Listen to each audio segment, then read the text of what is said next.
Okay. सो स्वागत है फिर से एक और नए वीडियो में। इस वीडियो में डिस्कस करने वाले एक इम्पॉर्टेंट कॉन्सेप्ट की, और इस कॉन्सेप्ट के की बात आप लोगों ने बहुत पहले की होगी, लाइक 11th-12th में भी इसका नाम सुना होगा और इसके बारे में थोड़ा बहुत पढ़ा भी होगा। रही बात अंडर ग्रेजुएशन की, तो अंडर ग्रेजुएशन में भी आप लोगों ने ये चीज़ें डिस्कस की होंगी।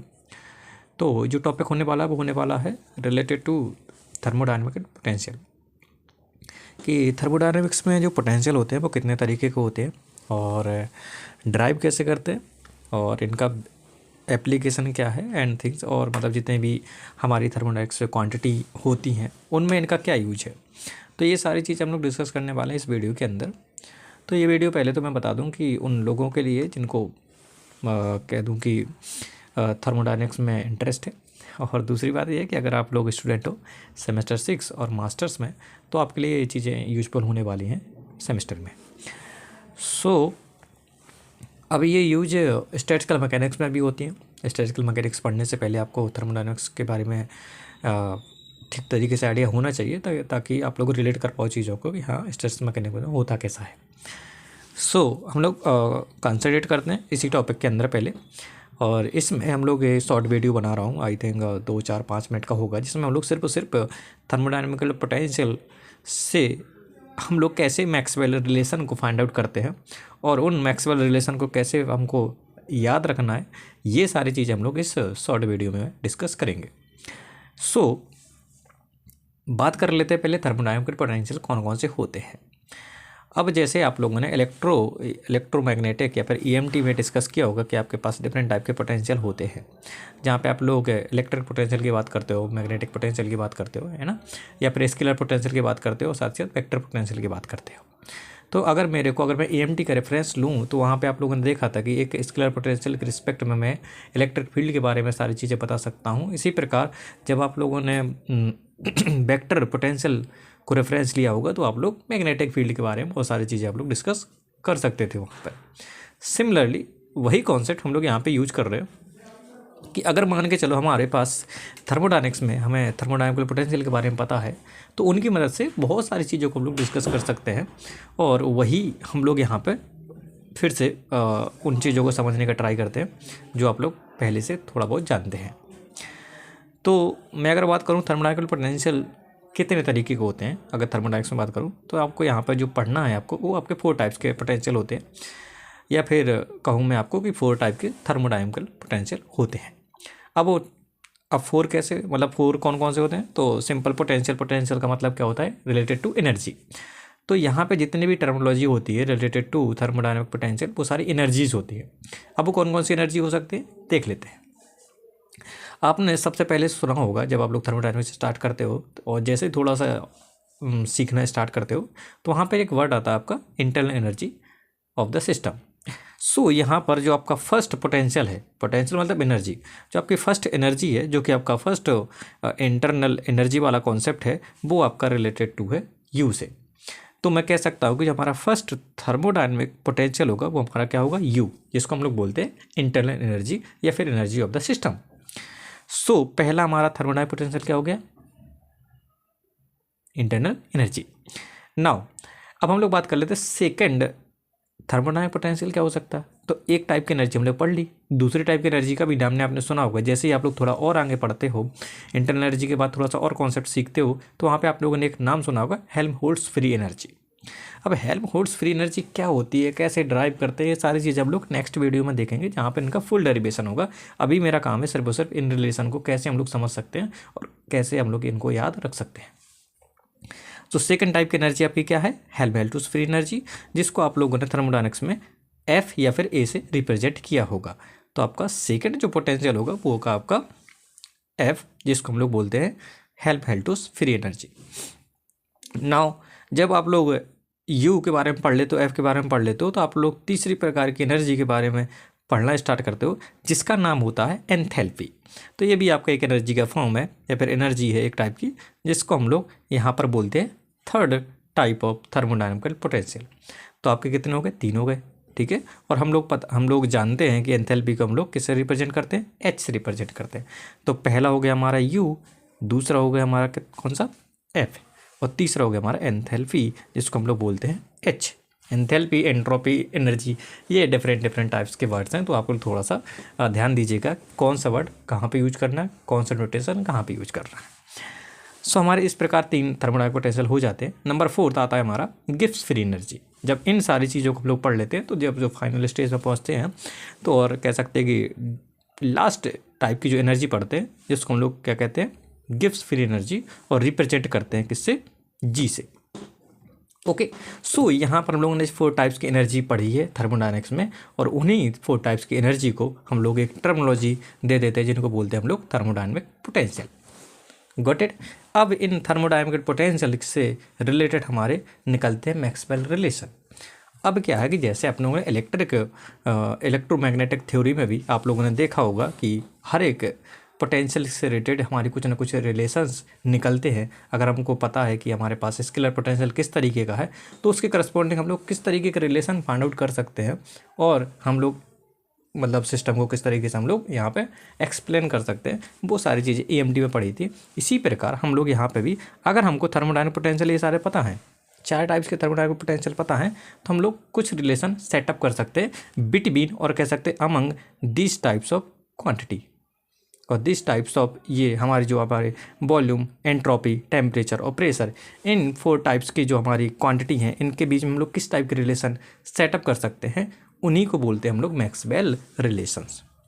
ओके, सो इन मैक्सवेल रिलेशन को याद करने के लिए यहाँ पे मैंने वही चीज़ यहाँ पे डिस्कस की है, वो देख लेते हैं किस तरीके से हम लोग मैक्सवेल रिलेशन याद रख सकते हैं और उनके करस्पॉन्डिंग हमको कौन कौन सी चीज़ें याद रखनी है, देख लो। तो यहाँ पर मैंने क्या है कि एक स्क्वायर बनाया, या फिर कह सकता हूँ कि यहाँ पे एक स्क्वायर ड्रॉ किया जिसका नाम है थर्मोडायनेमिक स्क्वायर। टर्मिनोलॉजी है, डजंट मैटर। अब इसमें क्या किया कि मैंने यहाँ से रेड पेन से क्या किया, सारे जो हमारे थर्मोडायनेमिक पोटेंशियल थे उसको लिख लिया। अब लिखना कैसे है, ओके, सो जैसे आपने अल्फ़ाबेट पढ़ा है ना, ABCD ऐसे करके आता है ना, तो अगर मैं कहूँ कि आपको 4 पोटेंशियल थे, इसमें से बताइए अल्फ़ाबेट ऑर्डर में लिखूँ तो किसको पहले लिखूँगा, तो आप कहोगे भाई पहले F लिख लो, फिर G लिख लो, फिर H लिख लो, बाद में U आएगा। तो मैंने कहा ठीक है, तो क्या करता हूँ, F को ऊपर, क्योंकि रेफरेंस पहले देना, तो F G H, फिर बाद में आए U। ओके, सो आप इस तरीके से लिख लोगे। इतनी बात समझ में आ गई। अब आपके पास कॉर्नर बचते हैं, इन कॉर्नर में क्या लिखना है आपको, जिन क्वांटिटीज़ के बीच में हमको रिलेशन सेटअप करना था उन्हीं क्वांटिटीज़ को हमको यहाँ पर लिखना है। तो आपको लिखना कैसे है वो भी देख लो। तो यहाँ पर देख लो कि जो आपका इंटरनल एनर्जी है, ठीक है, या फिर मैं आपको बताऊं कि सबसे पहले आप लोग स्क्वायर कैसे बनाओगे। तो जो आपका वॉल्यूम है और टेम्परेचर उसको यहाँ पे सेटअप कर लो। ओके, इसके करस्पॉन्डिंग अब आपको पता है कि अपने थर्मोडायनेमिक्स में थोड़ा बहुत वर्क के बारे में पता होकर आपको, और एंट्रोपी के बारे में पता हो, या फिर वहाँ पे थोड़ा बहुत अगर थोड़ा सा भी याद हो कि हम लोग क्या करते थे कि वर्क को हम लोग कुछ इस तरीके से लिखते थे। वर्क क्या होता था इस तरीके से, अगर आपको याद हो -PdV है ना, या फिर कह सकते हो +PD, वो डिपेंड करता है आप लोग एक्सपेंशन कर रहे हो या फिर आप लोग कंप्रेशन कर रहे हो, लाइक दिस। ओके, सो अगर आपको पता है कि वर्क को हम लोग लिखते हो P×B, और इसी प्रकार जब आप लोगों ने एंट्रोपी का कॉन्सेप्ट पढ़ा होगा तो वहाँ पे पढ़ा होगा DS = dQ/T। ओके, यहाँ पे इक्वल है, आप लोग यहाँ पे रिवर्स पर प्रोसेस की बात करते हो तो यहाँ पे ये कॉन्सेप्ट आता है। सो यहाँ से अगर मैं DQ की बात करूँ तो बात आता है DS/TdS, राइट। सो अगर आपको यहाँ पर टर्मिनोलॉजी लिखनी है तो कैसे लिखना कि एक तरफ आप लोग T लिखोगे, एक तरफ आप लोग V लिखोगे, ठीक है। अब आपको क्रॉस या कह सकते हो जो डायगोनल में आपको लिखना है वो लिखना है अकॉर्डिंग टू एनर्जी। तो आपको पता है कि अगर मैं B को P के साथ मल्टीप्लाई करता हूँ, इन जनरल P को B के साथ मल्टीप्लाई करता हूँ तो वो क्या देता है, मेरे को एनर्जी देता है। क्योंकि यहाँ पे थर्मोडायनामिक स्क्वायर की बात कर रहे हैं ना, तो यहाँ पे सब एनर्जी आनी चाहिए। तो जो आपके क्रॉस या फिर कह सकते हैं कॉर्नर में है तो उनको अगर क्रॉस करूँगा तो मेरे को एनर्जी की यूनिट मिलनी चाहिए। तो आपको पता है यहाँ टेम्परेचर लिखा है, तो टेम्परेचर को किसके साथ मल्टीप्लाई करूँगी मेरे को एनर्जी की यूनिट मिले। तो आपको पता है कि आपको DQ = क्या होता है, TdS। T को अगर मल्टीप्लाई करूँगा S के साथ तो मेरे को एनर्जी की यूनिट मिलेगी। यहाँ पे T के जस्ट अपोजिट में क्या लिखना है, S लिखना है। इसी प्रकार B के अपोजिट में क्या लिखना है, P लिखना है। ओके, अब ये एरो बना रहा है, एरो क्यों बनाया वो भी हम लोग देख लेंगे। तो पहली बात तो ये स्क्वायर ड्रॉ करना आना चाहिए आपको अच्छे से। नाउ अब क्या है कि आपको 4 रिलेशन आपको फाइंड आउट करने हैं, तो आपको करना क्या है, इस स्क्वायर को आपको 4 बार रोटेट करना है, जस्ट 90 डिग्री। अगर मैं इस स्क्वायर को रोटेट करूँ 90 डिग्री विथ एंटी क्लॉकवाइज, तो आप लोग पता है कि ये वी और एस कहाँ आ जाएगा, नीचे आ जाएगा। तो आपका जो स्क्वायर बनेगा वो कुछ इस तरीके का बनेगा, B S P T. Okay, फिर से आप लोग इसको रोटेट करोगे तो आपको टी बी वाला टर्म नीचे आ जाएगा। इसी प्रकार आप लोग फिर से रोटेट करोगे तो पी टी वाला भी टर्म नीचे आ जाएगा। ओके, तो आपने इस थर्मोडायनामिक स्क्वायर को आप लोगों ने 90 डिग्री से रोटेट कर दिया एंटी क्लॉकवाइज। अब आपको रिलेशन कैसे लिखना है देख लो। अब आपको यहाँ पे सारी चीज़ें लिखनी है पार्शियली डिफरेंशियल रिलेशन की तरीके से। तो जो आपका ऊपर है उसको आप लोग ऊपर लिखोगे, डेल बी डेल टी, ठीक है, बीच में इक्वल का साइन। और जो आपके इसमें आपको नीचे दिख रहे मतलब डेल बी डेल टी, तो इसके नीचे क्या आ रहा, वी के नीचे एस है तो आपको यहाँ पे एस लिखना, टी के नीचे क्या है, पी है तो पी लिख लेना। पहला रिलेशन हो गया। इसको नाम वो मैं दूंगा, आपको बताऊंगा कि किसको फर्स्ट बोलते किसको सेकंड, ताकि आपको याद रहे। बट हाँ, ये एक टाइप का हमारा मैक्सवेल रिलेशन है, तो एक आपका मैक्सवेल रिलेशन हो जाएगा। अब यहाँ पे हम लोग पार्शियल डिफरेंशियल की बात करते हैं तो एक क्वांटिटी कांस्टेंट रखते हैं। तो वही आपको कॉन्सेप्ट रखना है। कैसे याद रखना है कि आपको जब आप इक्वल में रख रहे हो, आपने इतना ब्रैकेट में तो लिख लिया था ऐसे, है ना, इतना तो लिख दिया। अब आपको क्या है, क्रॉस में क्या बनना चाहिए था, आपका एनर्जी का यूनिट। तो आप लोग यहाँ से भी देख सकते हो, क्रॉस करूँगा तो एनर्जी की यूनिट बन रहा है, डेल बी क्या देगा, एनर्जी का unit, del S del T क्या देगा, आपका एनर्जी का यूनिट। अब आपको पता है कि इस साइड आपको क्या है, डेल बी ऊपर है तो यहाँ पे पी कांस्टेंट होगा, यहाँ पे डेल टी ऊपर है तो यहाँ पे एस कांस्टेंट होगा। ये हो जाएगा फर्स्ट टाइप का रिलेशन। मैं फिर से बता रहा हूँ, ये एक टाइप का रिलेशन है जिसको हम लोग अगर बुक में देखो तो उसको तीसरे चौथे पाँचवें नंबर वो डिपेंड करता है हम लोग कैसे याद रखना चाहते हैं। अब इस वाले स्क्वायर में देख लो, इस वाले स्क्वायर में ऊपर क्या है, टी है, इस साइड भी क्या है, पी है, तो इसको आपको इक्वल के बराबर लिख लो दोनों को। Got it.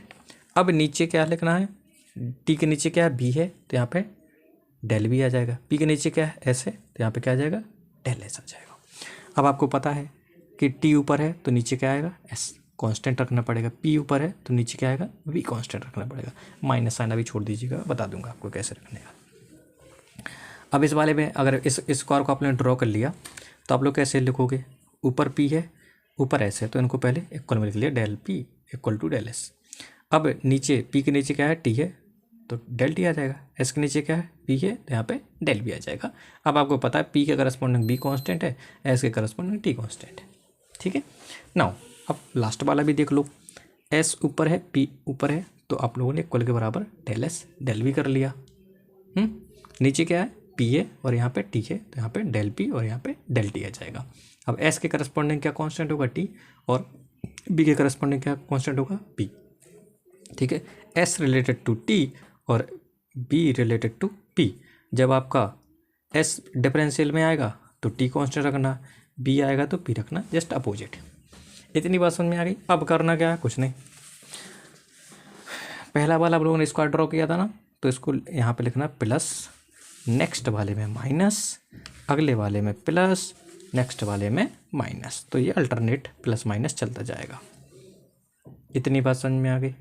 ओके, तो ये आपके 4 टाइप्स के क्या थे, हमारे थर्मोडायनामिकल पोटेंशियल से रिलेटेड हमारे मैक्सवेल रिलेशन। अब ये आपको थोड़ा बहुत अगर याद हो कि आपको कैसे नंबरिंग याद रखना है कि फर्स्ट कौन सा होगा, सेकंड कौन सा होगा, थर्ड कौन सा होगा और फोर्थ कौन सा होगा, वो भी बहुत आसानी से याद रख सकते हो। कैसे, किसी एक स्क्वायर के बारे में हम लोग बात कर लेते हैं। जैसे कि अगर मैं आपसे डिस्कस करना चाहूँ इस वाले में, देखो तो ये क्या है, एक पहला कौन सा अपन पढ़ा था, इंटरनल एनर्जी, तो यू है ना। यू के आप लोग आसपास देखो, आसपास इन द सेंस अगल बगल देखो, वी है और क्या है, एस है, बी है और एस है, ठीक है। अब आपको करना क्या है, आपको वो वाला रिलेशन देखना है जो आप लोगों ने यहाँ पे लिखा है, जिस डिफरेंशियल रिलेशन में बी को और एस को कांस्टेंट रखा गया है, बी को और एस को कांस्टेंट रखा गया, वो हो जाएगा फर्स्ट टाइप का रिलेशन, मैक्सवेल रिलेशन। देख लो भाई, क्या इसमें बी और एस को रखा, नहीं, इसमें बी और एस को रखा, हाँ रखा तो है, तो ये हो जाएगा आपका फर्स्ट मैक्सवेल रिलेशन। इतनी बात समझ में आ गई। जब हम लोग इंटरनल एनर्जी पढ़ने के बाद किस में जंप करते हैं, Helmholtz free energy. So now अब हम लोग बात कर लेते हैं सेकेंड टाइप की एनर्जी के बारे में। तो सेकेंड टाइप की एनर्जी क्या पड़ी थी, हेल्महोल्ट्ज़ फ्री एनर्जी। और किससे रिप्रेजेंट किया था, एफ से रिप्रेजेंट किया था। अच्छा, एफ से रिप्रेजेंट किया था, तो एफ तो आपका ये है। अब एफ के बाजू साइड देखो, आजू बाजू बी है और टी है।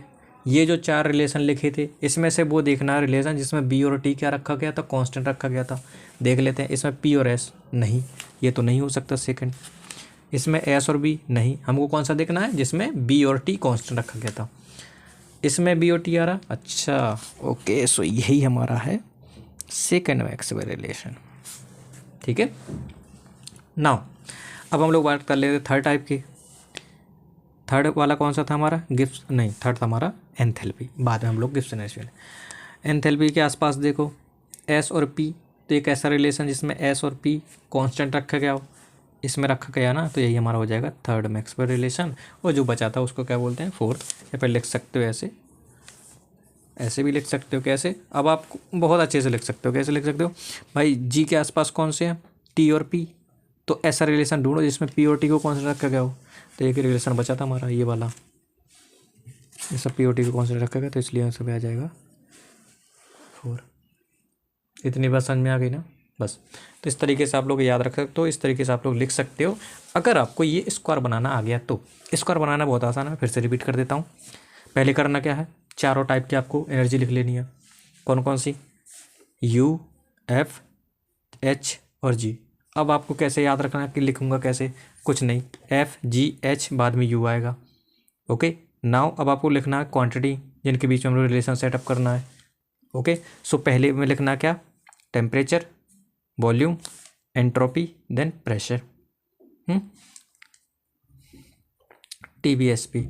ठीक है, अगर आपको थोड़ा बहुत अगर याद हो तो एक मोटरसाइकिल की कंपनी होती है TBS, तो TBS ऐसे याद रख सकते हो, बाद में P। ठीक है, तो तरीका है आपको कैसे याद रखना।